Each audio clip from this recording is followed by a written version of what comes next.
This last Lincoln game was expecting them to fight hard. It was their last opportunity to stay alive in the postseason tournament race, and even though we made some shots early on, we didn't necessarily play all that well, and of course Lincoln did what I thought they would do. They just kept fighting, and I think we had a 20-point lead with about 3.5 minutes left going to third quarter, and they just kept plugging and plugging, and whether our kids thought it was over or not doesn't make any difference.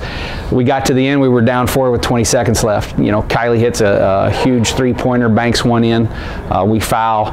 The young lady makes 2 free throws. We come down, and Callie Jo does her thing and gets to the free throw line, for 3 shots. And we had a decent defensive stand at the end and had a shot at the end of regulation, but then we took care of business in overtime. And whether we should have won that game by 25 or 30 makes no difference to me. We needed to be in that position to build a belief that no matter what, we can come back from something. We can be in a tight game on the road, and I think that win can pay huge dividends later on. We've kind of started taking this as the survive and advance approach now that postseason is about to offer in about 10 days. Everybody knows everybody. We're playing Central Missouri tomorrow for the 2nd time. Obviously, we know what they do. They know us. There's going to be mistakes. So who's going to out-hustle their mistakes? Who's going to battle to get the 50-50 balls? Who's going to get that extra rebound off a free throw?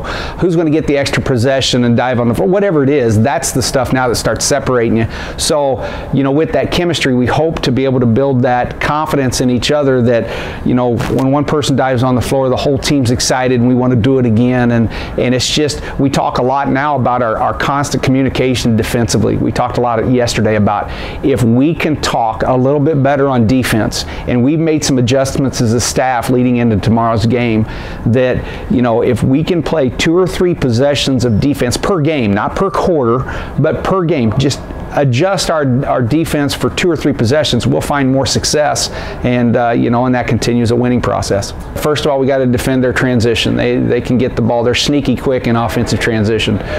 They will definitely capitalize if you don't sprint back, or if you capitalize and not see people. So we got to stop their offensive transition.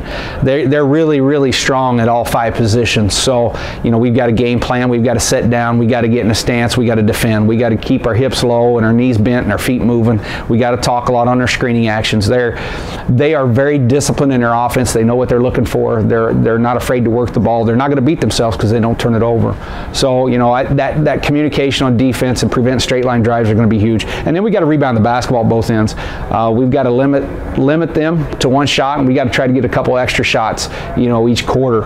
And then if we can share the ball, if we can kind of take a little page out of what Central Missouri does, if we're patient with the ball and not try to do too much, stay within ourselves, trust our teammates and work our offense, we'll put ourselves in a position to have a chance.